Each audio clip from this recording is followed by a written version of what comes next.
In this quick video, you're going to learn some key tips and tricks for starting a new garden, from choosing the right location to scheduling and planting to some of my best advice. This is Tim from Organic Backyard Gardening. I've helped hundreds of new gardeners get started gardening with Plan My Garden, an easy-to-use service to get your own custom garden plans. I've seen a lot of beginners ask how they can get started, and they don't know where to begin. This is some advice that I wish I would have been told when I was first getting started out. So here it goes. Choosing the best location. The number one key is to make sure that you have enough sunlight. When choosing a location for your garden, it's important to consider the amount of sunlight the area receives. Most vegetables require at least 6 hours of direct sunlight per day to properly grow. Fruiting vegetables such as tomatoes and peppers need the most sun.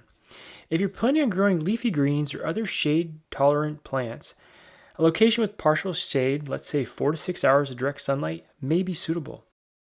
If you're trying to choose an area in the fall or winter, remember that the sun's angle changes throughout the year, so that area may get more sunlight during the summer months. When also choosing the garden location, consider the following factors like the proximity to your house, access to a water source, ability for a truck to easily access the area for compost deliveries, size, layout of the area, and any potential changes to the soil quality or slope. Raised beds versus in-ground. Well, it's really a matter of preference. Raised beds offer an advantage of being able to be placed anywhere, and they may be easier to maintain. They also allow for better soil drainage, and they're easy to access for planting and harvesting. Smaller, more narrow raised beds may require more frequent watering due to them drying out quicker. The downside is, though, they are much more costly than in-ground. In-ground gardens, on the other hand, utilize the existing soil beneath them, but they may be more challenging to maintain due to weeds easily growing into the beds, and they may require more intensive preparation, such as tilling or amending the soil. They can also be susceptible to soil erosion during heavy rains. For more information on building your raised beds from scratch, see my video and article below. If you're interested in buying raised beds, I recommend Garden in Minutes metal raised beds. Get $10 off when you use my affiliate code OBG10. Now that we talked about the locations and the type, let's talk about choosing the right size. Choosing the right size garden is sometimes a challenging decision when trying to figure out how to start a garden from scratch. Here are a couple of tips and guidance in helping you decide how much garden space to take on. When deciding on the right size, it's important to consider the available space that you have and how much time and effort you're willing to devote to gardening. If you're new to garden, it may be best to start small and gradually expand as you gain experience. A good rule of thumb is to start with a couple raised beds. Common sizes are 4x8s and 4x4s, or containers if you're really short on space.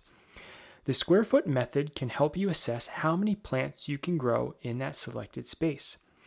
See our planning tool, Plan My Garden, to estimate how much of each plant you can fit into an estimated given layout. Just draw your layout and you can select the vegetables you want to grow and how much of each. This will give you an estimation of how much you can grow in the given space. It's free to use this UI for estimation purposes, but if you decide you want to check out to get your own customized plan, once you check out, we'll send you your garden layout updated with the optimal plant placement and a placement guide for each vegetable you selected. We'll also send you a customized growing schedule for each vegetable you selected for your growing location. We'll also give you a getting started guide as well as grow guides.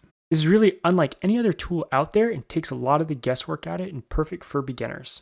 So now that we've talked about location, the type, the size, now let's talk about soil.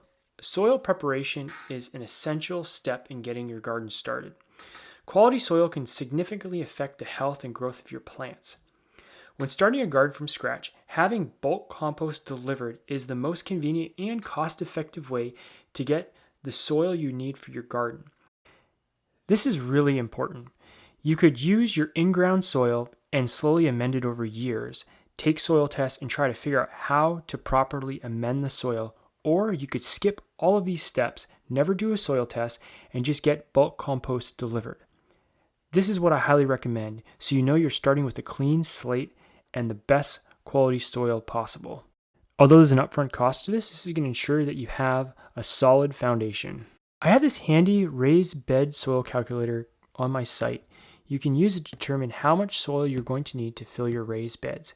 If you're using an in-ground garden, you can use this calculator by just putting 2 inches for the height of your total garden. It's recommended to mix 1 to 2 inches of compost into the existing 6 to 8 inches of the existing topsoil for in-ground gardens. This will ensure that your existing soil is properly amended. For raised beds, I'll typically fill them about 1/3 of the way with rotted wood, if available in the woods nearby, and then I'll fill them with the rest of just compost. So how do you find a bulk compost supplier? One of the easiest ways is to use Google Maps. Simply zoom into your location and search organic compost delivery. This should show some nearby suppliers. Give them a call and make sure that they offer delivery. Bag compost options are available, but if you use our calculator, you're going to see that you're going to require a lot of bags and it's much more expensive. Proper soil preparation is crucial for optimum plant growth. By adding compost to your soil, you're providing the plants with the essential nutrients that they need and you're improving the soil structure. This helps to promote healthy root development and stronger plants overall. If you're continuously adding compost to the soil after every growing season, there should be no need for soil tests or additional fertilization. Starting your garden organically to build a strong foundation. By giving organic compost to your plants, you're ensuring that it has all the nutrients it needs from the start. Unlike conventional growing, which relies on applications of fertilizer, organic gardening focuses on building soil quality over time, making it an easier approach in the long term. Additionally, healthy plants grown in strong environments are better equipped to defend themselves against pests. Pests can be seen as messengers in the garden, indicating plant stress. This ties back into the plant stress hypothesis, which suggests that healthier plants are less susceptible to pest and disease. I've experienced this firsthand where I was growing some crops in a grow bag and the same crops nearby in garden beds. The plants were under stress in the bags, which I believe was due to poor soil quality, and they were decimated by insects. They didn't bug the same vegetables nearby in the garden. Building soil quality from the start is crucial for a thriving organic garden. For more on this topic, see this awesome article and podcast from Away in the Garden featuring my favorite organic grower, Elliot Coleman. Now let's talk about planning the layout and the growing schedule. First, choose what you want to grow in your garden. Choose only a handful of vegetables that you really enjoy eating. Next, create your layout and plant placement by the square foot spacing. This can really help maximize output. Here's a reference chart on our website for all vegetables by square foot spacing. See the link down below. Next, find your last expected frost date. You can enter your zip code into our Plan My Garden tool and it will retrieve your last expected frost based on historical weather data from weather stations nearest to you. Try to develop a plan about 8 to 10 weeks before that date. Some seeds can be started indoors 10 weeks before your last expected frost, starting with onions. So it's critical that you start planning well ahead. For the scheduling, plant placement, and spacing, our Plan My Garden tool can do all that for you. All you have to do is enter your zip code, draw your layout, and select what you want to grow and how much, and then we'll deliver your custom printable plans within 24 hours. For your first year, you should practice direct sowing as well as starting transplants. Typically, gardeners will start transplants indoors to allow them to get a head start on the season. Now, there are some vegetables like carrots and peas that are only direct sown. I would plan to do some direct sowing, but also some plants like kale you can direct sow as well as start indoors to get a head start. I would try both those methods so you can get an idea of how that works. Additionally, I would also buy some transplants from a nearby nursery. This will ensure success. For more details on seed starting, see my seed starting guide video below. Hardening off. Before transplanting your vegetables, make sure you harden them off. This is the process of taking them outside each day for a week before you transplant. At first, avoid direct sunlight, then slowly increase the time outdoors over the week so they can acclimate to the new environment. Once your garden is planted, make sure you mulch. Many new growers overlook the importance of mulching. Don't leave your soil bare. Mulch with grass clippings, dead leaves, or wood chips.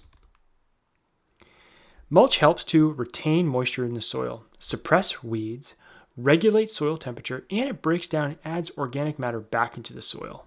Now, for some other things you don't really need to think about in your first year is number 1, a soil test or fertilizing. You don't need to think about these if you're bringing in organic compost.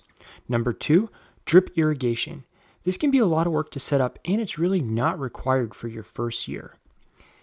Season extension and greenhouses. You don't need to think about these. Wait until your first successful year, and then you can start to experiment with season extensions and greenhouses. The other thing you don't want to really worry about is companion planting or friends versus foes. This is the idea that some plants don't like each other. Undoubtedly, plants influence each other. But there are many claims on the internet and all kinds of various charts that say you can't have X plant next to Y plant. And because there's little science behind companion planting, it can be difficult to really know what works well in your garden. Instead, I recommend focusing on soil health by mending your soil with compost every season, mulching, and focusing on diversity in the garden. Also, make sure with your plant placement, you're not shading out other crops. Now, some things you want to start thinking about are, number 1, composting. After you've planted your garden, that summer, you can start thinking about setting up a compost bin. So in the fall, you'll have an area to compost your garden scraps. After that successful year in the fall, you can start thinking about expanding. And fall time is the best time to establish new garden beds. Another thing you might want to start thinking about is setting up a fence for animals. You might want to do that in the early spring. It doesn't have to be anything permanent. I found some temporary fencing works well to keep the deer out. I want to leave with you a couple other tips on some additional resources for beginners. Number 1, your local extension office has some great information. Here in New Hampshire, the UNH has a lot of great documentation on their website. The Square Foot Gardening book is great for beginners. The Vegetable Gardener's Bible book is great for beginners. And then, if you need any help, reach out to me at hello@organicbackyardgardening.com and check out Play on My Garden. I'm sure we can help you with your garden planning. I hope you enjoyed this video. If you did, give it a thumbs up, and don't forget to check out our other videos. You can subscribe in the link below, and also check out our other helpful links I've added in the description below. Happy growing! See you in the next video.